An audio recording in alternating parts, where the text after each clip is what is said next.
છોટાઉદેપુરના પાવી જેતપુરમાં અધિકારીઓના કારણે ખેડૂતોને પારાવાર મુશ્કેલી વેઠવાનો વારો આવ્યો। વર્ષ 1979માં સુખી સિંચાઈ યોજના અંતર્ગત બનાવેલી કેનાલો જર્જરિત બનતા ખેડૂતોની હજારો વીઘા જમીનમાં પાણી ફરી વળ્યા। ડુંગવાટ ગામે બનાવેલી જૂની કેનાલમાં ઠેર ઠેર ગાબડા પડ્યા, જેથી ખેડૂતોના ખેતરમાં પાણી ભરાવાથી ખેડૂતો પોતાનો શિયાળુ પાક પણ લઈ શકતા નથી। સ્થાનિક ખેડૂતોએ કહ્યું છે કે અમે જવાબદાર અધિકારીઓને ઘણા વર્ષોથી રજૂઆત કરી છે, છતાંય કેનાલોની મરામત થતી નથી। એક ખેડૂતે ભીની આંખો સાથે કહ્યું, પાક નિષ્ફળ જવાથી ખેતર પર લીધેલી લોન પણ હું ભરી શકતો નથી। શું કરવાનું? આના કેનાલનો રિપેર કરતા નથી આ લોકો, બરોબર। અધિકારીને કહેવાય છે કે તમારા મંત્રીને પ્રમુખને કહેવાનું, એ પ્રમુખને પૈસા આગળ થોડું થોડું સાફ કરે, પછી વચ્ચે તો કશું કરતા નહીં। તમે જુઓ છો આ બધી કેનાલો કેટલી પાણી લીકેજ થાય છે, લોન નહીં ભરાતી સાહેબ, મરી જવાનું તો શું કરવાનું? હવે 3 વર્ષથી નોટિસ આવે છે મારે। મેં સાહેબને કીધું, સાહેબ મારે પાકતું નથી। મેં મેનેજરને વાત કરી, બેંક મેનેજરને, ના કે ભરવું જ પડે, જમીન વેચી દે એવું મને કીધું। ન્યૂઝ 18ની ટીમ ગ્રાઉન્ડ પર પહોંચતા કંઈક વરવા દ્રશ્યો સામે આવ્યા। ગીચ ઝાડીમાં થઈને જોયું તો માઇનોર કેનાલોના સ્પાઇન્સમાં ગાબડા પડેલા જોવા મળ્યા, જેમાં લાખો લીટર પાણીનો વેડફાટ થઈ રહ્યો છે અને આ વહેતા પાણીને રોકવું ખૂબ જ મુશ્કેલ બની ગયું છે। ખેડૂતો ખેતી પાકોનું વાવેતર ન કરી શકતા ખેતરોમાં મજૂરીએ જવા મજબૂર બન્યા। કેટલાક ખેડૂતોએ પોતાના ખેતરમાં ઘૂંટણસમા પાણીમાં ઉતરી અને બતાવ્યું કે આ ખેતરમાં અમે ખેતી કેમ કરીને કરી શકીએ। 1980થી સુખી ડેમ બાંધવામાં આવેલો 79મી સાલથી, પણ અત્યારે કેનાલ રિપેર થતી નથી। અમારી કેનાલો રિપેર થાય અમારી માંગ છે, અને સતી જમીને અમારે બીજે અને ગુજરાન ચલાવવા માટે બીજાને કંઈ મજૂરી જવું પડે છે। કેનાલો રિપેર નહીં કરતા એટલે જો તો પાણી નિકાલ થઈ જાય, કંઈક ઉડા દેવા જાય, નારા ભૂંગરા હોય દેવા જાય, એને લીધે પાણી બહાર નીકળી સલકી જાય એટલે ખેતરમાં પહેરી જાય પાણી, એટલે આવું કોઈનું બગડે, નીચાણવાળો ભાગ હોય બધું ચોમાસામાં એવું થયું અને અમને હોય એવું લેવું।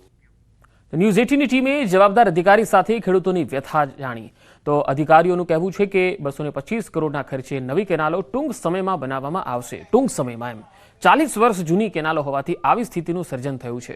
જોકે તેને પણ ટેન્ડર બહાર પાડી અને બંધ કરી દેવાશે। સુખી જળાશય યોજનાની જમણા કાંઠાની નહેરનું સમારકામ ચાલુ છે, જ્યારે ડાબા કાંઠા વિસ્તારમાં ટૂંક સમયમાં કામગીરી શરૂ કરાશે। બીજા તબક્કામાં ડાબા કાંઠાની નહેરોનું કામગીરી કરવામાં આવશે, જેના ભાગરૂપે આગામી 1-2 માસમાં ડાબા કાંઠાની નહેરોનું પણ ટેન્ડર બહાર પાડીને કામગીરી શરૂ કરવા માટેના ટેન્ડરો મંગાવવામાં આવશે। ડાબા કાંઠામાં કેનાલની કામગીરી હાથ ધરવામાં આવશે।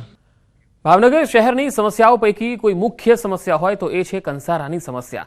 પછી તે નવીનીકરણની સમસ્યા હોય, શુદ્ધિકરણની હોય કે પછી સજીવીકરણની સમસ્યા હોય, શહેરીજનો ત્રાહિમામ થઈ ગયા છે। કંસારા પાછળ કરોડો રૂપિયાનો ખર્ચ થયો, છતાં સમસ્યા તો હજુ એ જ રહી છે। કંસારામાં ભરાઈ રહેતું ગંદુ પાણી અને ઉગી નીકળેલી ઝાડી અને ઝાખરાના કારણે ગંદકીનું સામ્રાજ્ય જામી ગયું છે। વર્ષ 2002થી કંસારા શુદ્ધિકરણની વાતો થઈ, પરંતુ હજુ સુધી આ બાબતે ફક્ત વાતો જ રહી।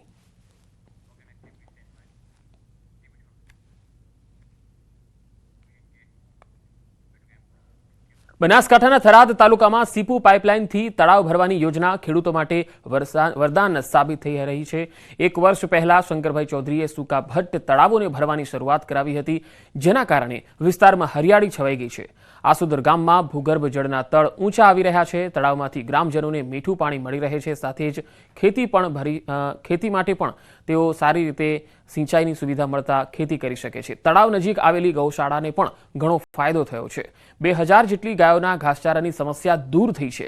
આ વિસ્તારમાં ઓછો વરસાદ પડતો હોવાના કારણે ચોમાસામાં પણ તળાવો નહોતા ભરાતા। હવે સીપુ યોજનાથી તળાવો છલકાતા આસપાસના વિસ્તારો પણ હર્યા ભર્યા થયા છે, જેને લઈ ખેડૂતો શંકર ચૌધરીનો આભાર માની રહ્યા છે। અમે શંકરભાઈ સાહેબનો ખૂબ ખૂબ આભાર માનીએ છીએ। અમારે 1000 ફૂટના બોરેલ તળ જાતે રહેતો અને અત્યારે સુધી અમારા તળ પણ ઊંચા આવી રહ્યા છે, અને એવલ બેવલના ગૌશાળાને બીજે ઘાસચારામાં બીજો ખૂબ લાભ થાય છે। અમારે લગભગ વર્ષે પાકમાં ને કોલમાં વધતા થાય બધું બંધ થઈ ગયું, અમારે ખેડૂતોને ખૂબ જ ફાયદો થયો છે। પણ ગઈ મહાશિવરાત્રિના દિવસે શ્રી શંકરભાઈ ચૌધરી સાહેબે તળાવનું ખાતમુહૂર્ત કરી અને સીપુ પાઇપલાઇન દ્વારા જે તળાવ ભરવાની યોજનાથી તળાવ ભરાય છે, ત્યારથી કરીને લગભગ 12 મહિના પૂરા થવાયા આ તળાવ કાયમી ભરેલું રહે છે. આ તળાવથી અમારી અહીંયા ગૌશાળા આવેલી છે, શ્રી હરદેવપુરી ગૌશાળા. એ ગૌશાળામાં પણ ખૂબ ફાયદો થાય છે. અત્યારે મકાઈનું વાવેતર કરેલું છે તો મકાઈ થાય છે, નકર મકાઈ થતી નથી. એનાથી ઘાસચારાની અછત ખાસી બધી ફરક પડે છે. અને બીજું કે જમીનના તળ સચવા છે. અહીંયા ગૌશાળાની અંદર અમારે લગભગ 500 થી વધારે ગાયો છે. એટલે ગામ લોકોને શું થતું, ખેડૂતોને ખેતરોમાં જે ઘાસચારો થતો એ મૂળ એમના પશુઓને મોડ ચાલતો હતો.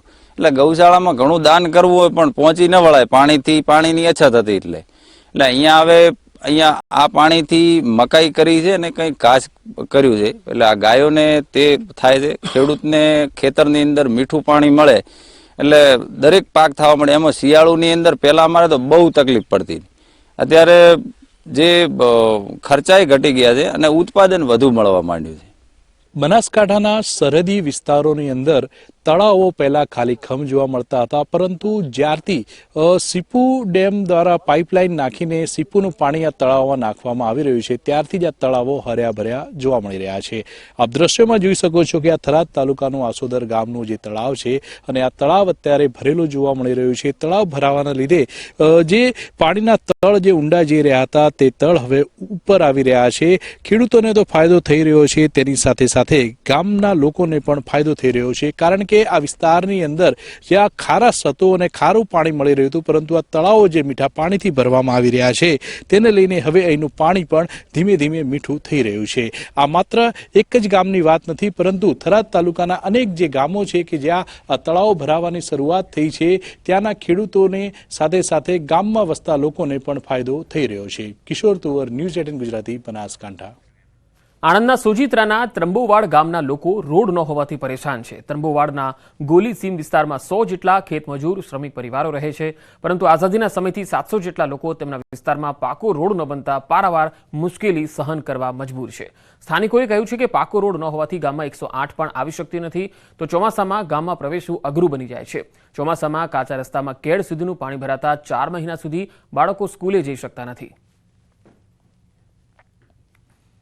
શું તકલીફ છે આ જવા આવવાની, રસ્તે કોઈ કરવા તૈયાર નહીં. અમારા છોકરા નિહાર જવાનું સાધનો બહાર મેલીએ, કોઈ ગઈડિયા બીમારી થાય, કોઈ ડિલિવરીને લઈને જવાનું થાય, અમારે કઈ રીતે જવું? આ શ્યામ વિસ્તારમાં આ રસ્તો છેલ્લા 40-45 વર્ષથી બની શકતો નહીં અને કોઈ ધારાસભ્ય કોઈ નેતા પણ આવી શકતા નહીં. અને વોટ જ્યારે લેવાનો હોય તે ઘરે દોડ્યા આવ્યા છે અને અત્યારે તો વોટ માટે કોઈ અત્યારે રસ્તા માટે આવતા નહીં, કોઈ જોવતા નહીં. અને ચોમાસાની એક વાત પહેલી કે જ્યારે કેળામાં પાણી હોય છે તે ઘડે છોકરાઓ નિહાર માટે જાય પ્રાથમિક શાળા, તે ઘડે અમારે 4 મહિના તો બેસી જ રહેવું પડે છે. વૃદ્ધો પણ અહીં દવાખાનામાં અથવા ડિલિવરીમાં બહેનો હોય તો એમના રોડ સુધી ઉચકીને લઈ જવા પડે છે. એમને ખાટલામાં જોરી કરી અથવા ખાટલામાં ઉચકીને લઈ જવા પડે છે. અહીંયા બિલકુલ 108 જેવી કોઈ આવે એવી વ્યવસ્થા સરકારે કરી પણ અહીં આવી શકતી નથી. તો ઇવનિંગ રિપોર્ટમાં અત્યારે આટલું જ. નમસ્કાર.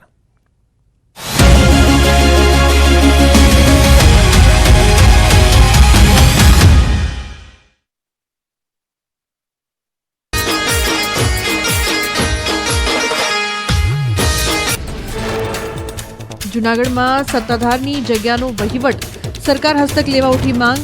આપા ગીગાની જગ્યાના વર્તમાન મહંત વિજય બાપુ સામે તેમના સગ્ગા મોટા ભાઈએ લગાવ્યા ગંભીર આક્ષેપ. વર્ષો જૂની જગ્યાના વહીવટમાં કરોડોની ગોલમાલ થતી હોવાનો આક્ષેપ. ભાવનગર રહેતા નિવૃત્ત અધિકારી અને મહંત વિજય બાપુના નીતિન ચાવડાએ મુખ્યમંત્રી અને ગૃહમંત્રીને પત્ર લખ્યો. મહંત સામે વ્યાભિચારના આક્ષેપ પણ કર્યા. ગીર સોમનાથમાં સિંહણ રસ્તો ક્રોસ કરતી દેખાઈ. કોડીનારના